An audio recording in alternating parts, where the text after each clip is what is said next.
Muy buen día tengan todos. En esta oportunidad quisiera compartir con ustedes lo que sabemos sobre aquellos que han infiltrado la Iglesia Católica, aquellas ideologías que están al interior de la Iglesia y aquellas personas que están direccionando algunas situaciones relacionadas con la doctrina para que la Iglesia deje de ser una opositora a ciertas situaciones sociales que se ven hoy en día. ¿Qué sabemos de eso? Pues sabemos que existen ideologías por fuera de la Iglesia que en realidad surgieron de la Iglesia.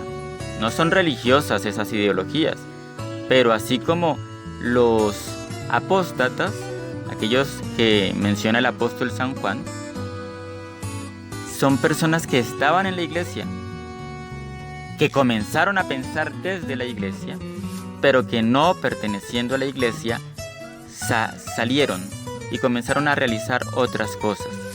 Así bien, las ideologías socialistas no podemos decir que son contrarias a la Iglesia 100%.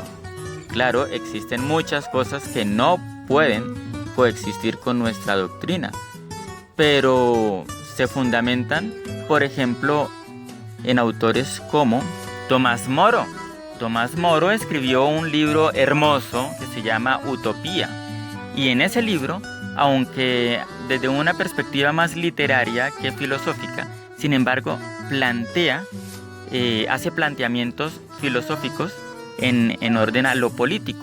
Y esos planteamientos tienen que ver inclusive con la jornada de horas laborales. Y esa jornada de horas laborales es incluso inferior a la que hoy en día se defiende en el mundo, porque si no estoy mal, Tomás Moro hablaba de una jornada laboral de 6 horas para todos, y había unos ideales de igualdad, de trabajo, y todo esto es retomado por el comunismo, por otros socialismos. Entonces no podemos decir, o no podemos desconocer, que todas esas ideologías surgieron de la Iglesia. No han estado siempre afuera de la Iglesia y que ahora la pretendan infiltrar. No. Son ideologías que se agarraron de cosas que la Iglesia siempre defendió. Por lo tanto, cuando en la Iglesia se habla de doctrina, muchas veces hay cosas que se defienden doctrinalmente bien, pero que también son defendidas por otras ideologías. Entonces es ahí cuando nosotros no sabemos si realmente hay una infiltración o es que nuestra doctrina está evolucionando hacia linderos que antes no habíamos explorado. Entonces también podemos hablar del anarquismo. El anarquismo tiene mucho que ver con los valores de la libertad propios de la Iglesia. Nosotros somos libres, esa libertad que nos da el amor. Los anarquistas no tienen un discurso de violencia generalmente. No, ellos tienen un discurso de cultura, de pedagogía. ¿Y quién comenzó a hablar de la pedagogía?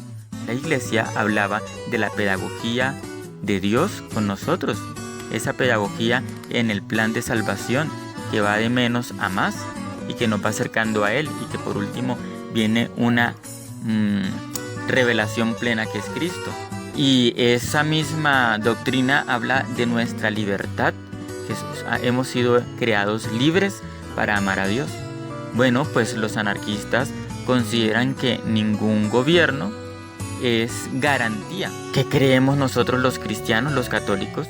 Pues que ningún gobierno es garantía, ningún gobierno nos va a traer la paz y la prosperidad como realmente sí lo va a traer Cristo en la plenitud de los tiempos. Entonces, veamos que esas ideologías externas no siempre han sido externas, han comenzado en la Iglesia. Incluso los masones eran en un primer momento personas que se dedicaban a algún arte, a algún oficio y que se agremiaban. Y esas agremiaciones también eran denominadas cofradías. Y esas cofradías con el tiempo fueron creciendo, fueron teniendo intereses, y en algún momento los masones se deslindaron de la fe y de la Iglesia. Pero no necesariamente el movimiento masón es algo externo que viene a atacarnos. No, señores. Surge de nosotros. Salieron de nosotros, pero no eran de nosotros. Repito, dijo San Juan. Así que En un primer momento tenemos que reconocer esto, las ideologías externas que parece que están cerrando los caminos de la iglesia para destruirla, pues esas ideologías comenzaron en la fe, fueron perdiéndola. ¿Qué le vamos a hacer? Así son los caminos de la humanidad. Pero también podemos decir que sus ideas, en un alto porcentaje, están fundamentadas en las creencias, en la doctrina de la iglesia. Es allí cuando hace falta oración, mis queridos hermanos. Yo el primero, claro que sí, tenemos que orar, tenemos que apegarnos a la doctrina que se nos ha enseñado. Tenemos que ser obedientes a la autoridad presente de la iglesia.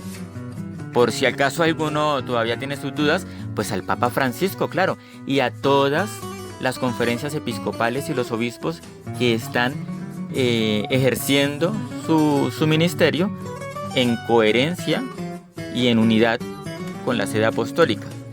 Entonces, eso lo tenemos que hacer nosotros para poder discernir lo siguiente, discernir hasta qué punto estas ideologías siguen basadas en nuestra doctrina y en qué momento se han deslindado tanto que ya se convierte en una negación de la fe.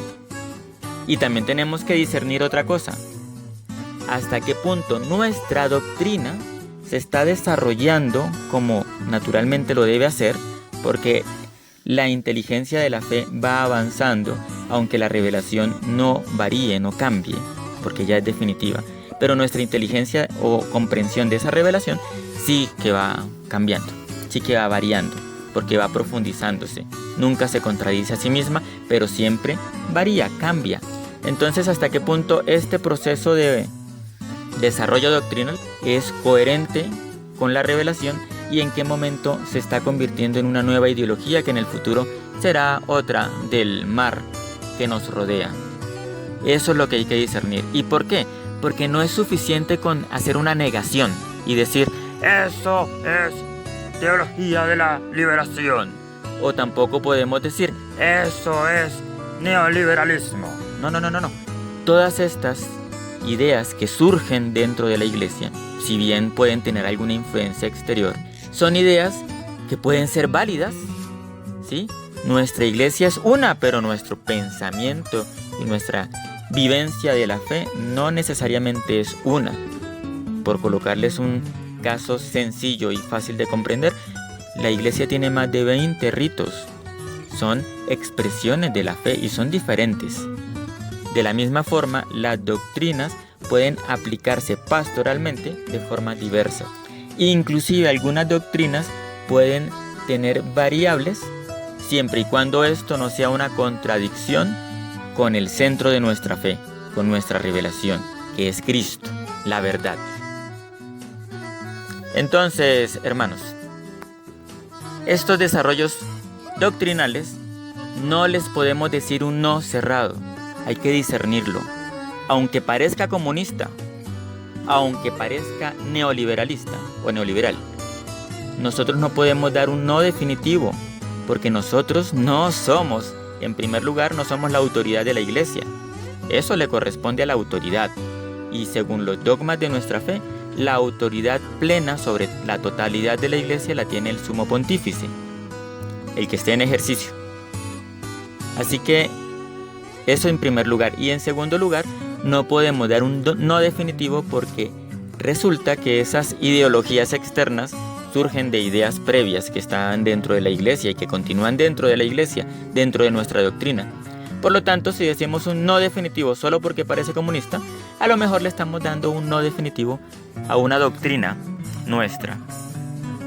Para que quede más claro, es como si en aquel momento en que se decretó que la Navidad iba a ser celebrada el 25 de diciembre, alguien se hubiera opuesto simplemente porque eso se le parecía mucho al paganismo. Y pues evidentemente así era. Pero lo que estaba desconociendo aquella persona es que eso también era una idea propia de la fe, que se estaba desarrollando y que también estaba dialogando con ese paganismo. Y esa idea propia de la fe, ¿cuál era? Pues que Dios, o más bien Cristo, es la estrella que más ilumina es el sol para la humanidad.